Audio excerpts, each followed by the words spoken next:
Welcome to GTP TV. My name is Chris Foster and I'm a Director at Green Taylor Partners. Today we're going to talk about buying a business. The first point I want to make here is that buying a business, for most cases for purchasers, is an emotional decision. It's one that they're doing from the heart rather than from the head. Our role as business advisors is to remove the emotion from the purchasing decision, where we need to take the role of being the head and take the client through the process of making sure that everything comes down to facts rather than emotion. One of the important things that we get people to do who are looking at buying a business is get themselves a copy of the E-Myth. The E-Myth is a fantastic book talking about how a good business operates, and we think that's great grounding for someone wanting to go into business on their own.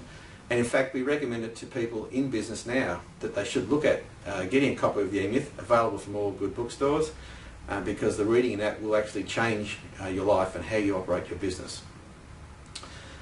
A really important factor that we go through with someone looking to buy a business is whether they'd actually be suited to owning their own business.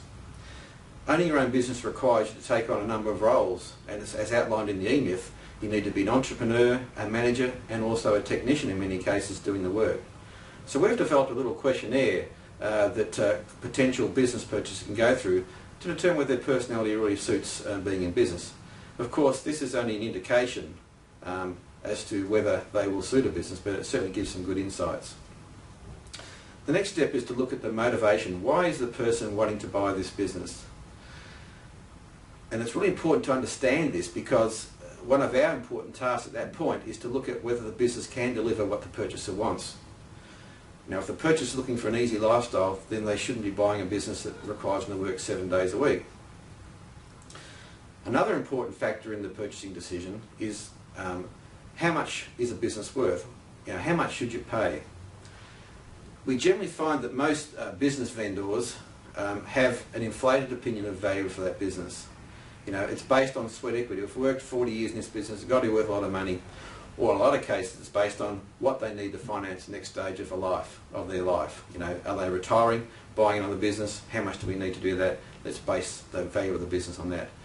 And that really means in many cases that the prices being asked for businesses are outrageously high, and of course business never sells.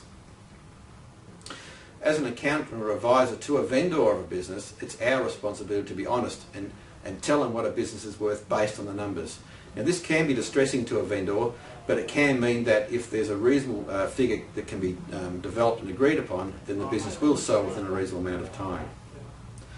The next step is to look at what the purchaser is buying. Are they buying stock, plant and equipment, a franchise, business names, or a magical thing called goodwill? And goodwill is a magical thing, so we'll talk a bit about goodwill a bit later on. In our opinion, a purchaser is buying future profits.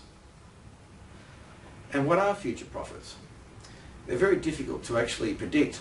So what we generally look at is past performance, maybe the profits of the business over the past 3 to 5 years.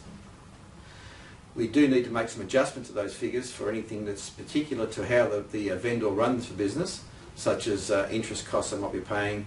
They might be driving Mercedes-Benz when a Holden will do the job. So, we need to look at those profit and loss reports and make certain adjustments. The big indication is here, though, is that the past is actually not necessarily an indicator of future profits. And we need to look at factors that could influence or impact on those future profits in working out our assessment of future profits. But this is very subjective and subject to some risk. Also, when looking at those future profits, we need to allow for what might be a wage to the owner or the purchaser of the business if he's going to work in that business, he or she's going to work in that business.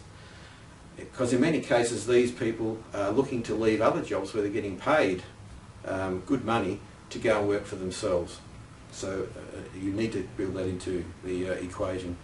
Of course, in tough economic times, some people are quite happy to buy a job with some redundancy payments and so on. Once we've worked out what we think those future profits might be, we also then need to assess what risk might be associated with the business. And there generally are 3 types of risk. Economic risk, which is the general and local economy, business risk that can be associated with the business itself and the skill of the owner, and financial risk, which may be related to how they might finance the business.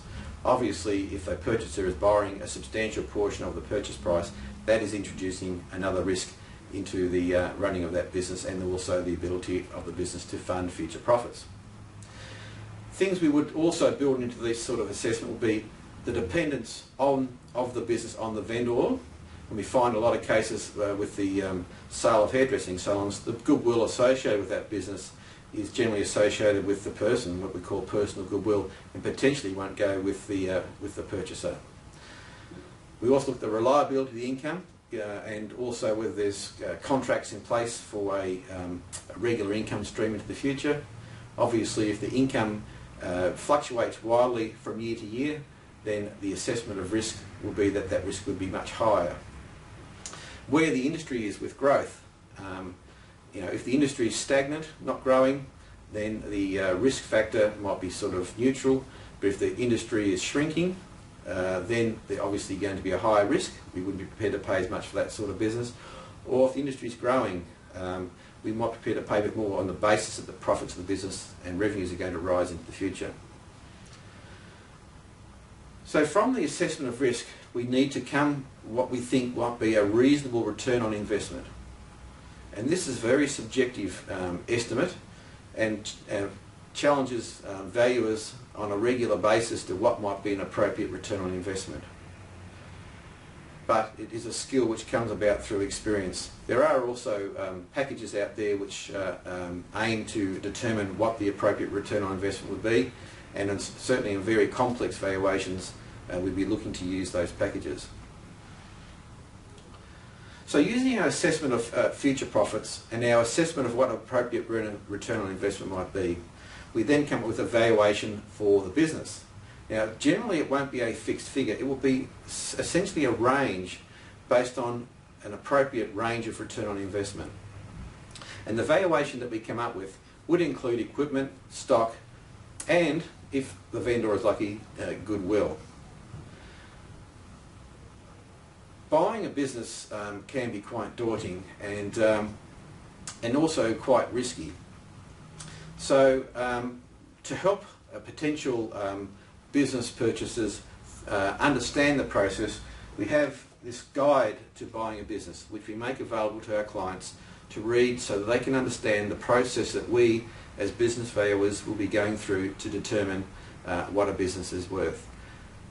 We are quite happy to email you a copy of this document if you are interested in learning a bit more about the process of valuing businesses.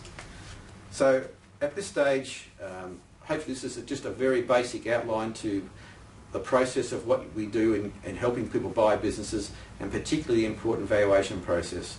So until next time, thanks for watching, and we'll talk to you soon.